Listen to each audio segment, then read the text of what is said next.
दुर्योधन की सभा में मंत्री विदुर थे।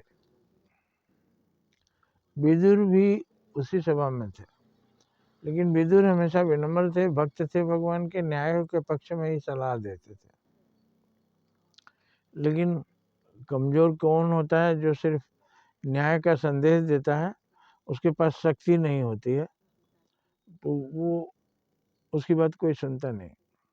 इसलिए हमें शक्ति रखना चाहिए, शक्ति से किसी न्याय का पक्ष लेना चाहिए।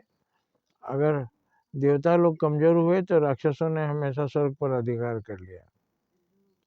ये स्वर्ग कहाँ है हमको नहीं पता, वहाँ देवता लोग रहते हैं, लेकिन ये मालूम है कि यहाँ पर हमेशा बुरे लोग अगर सबल हो जाएंगे तो अच्छे लोगों का जीना हराम हो जाएगा। इसलिए शासक वही होता है जो अच्छे लोगों की मदद करे और बुरे लोगों को समाप्त करे।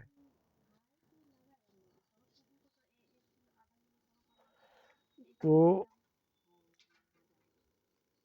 विदुर बहुत विदुर की नीति शास्त्र लिखा हुआ है। उन्होंने बहुत सारे ग्रंथ लिखे हैं और वो आज भी हम पढ़ते हैं विदुर की नीतियाँ।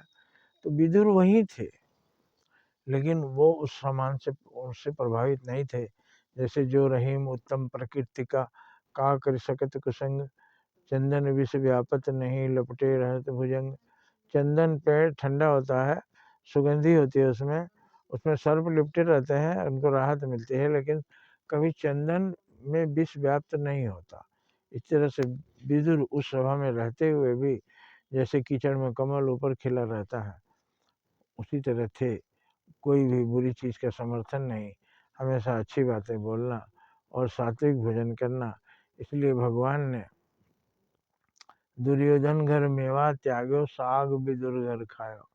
जाके विदुर के घर का भोजन, वो भी सादा साग, वो ग्रहण किया। दुर्योधन का मेवा मिष्ठान, उसने कहा था कि इस चोर ग्वाले को जो बचपन में दही चुराता था, इसको ऐसा भोजन कराओ, राजभोग ये क्या जाने, कि जो इसने जीवन में न खाया हो।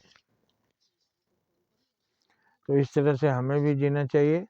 बुरे लोगों के बीच में रहकर भी अपने अच्छे विचार का त्याग नहीं करना चाहिए। अच्छे विचार का हमेशा सम्मान होगा। जैसे दुर्योधन की निंदा होती है, लेकिन विदुर की नहीं, विदुर की प्रशंसा होती है।